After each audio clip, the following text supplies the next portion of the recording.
Okay, hello, good afternoon. This is my second segment in how to cook lechon. First, I would like to introduce to you the man behind the camera. This is Romy. He is my director, producer, and co-actor.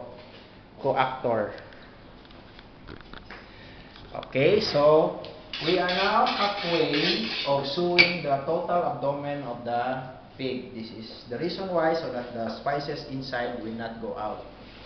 What is important here is the suture should be close enough to close the gap of the belly. Everything should be tight so that the juices inside will not go out. Okay.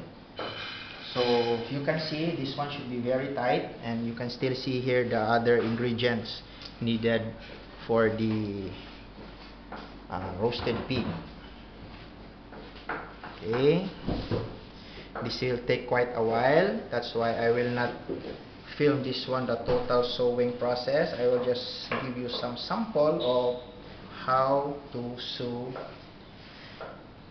the belly or the abdomen of the pig. Okay, see, you have to sew this one very tight so that the juice will not go out. Okay, that's it. So I will continue this one, and next time I will show you, before I forget, later I will show you how to put some spices here in the skin and how to roast the pig. Okay, thank you and good afternoon.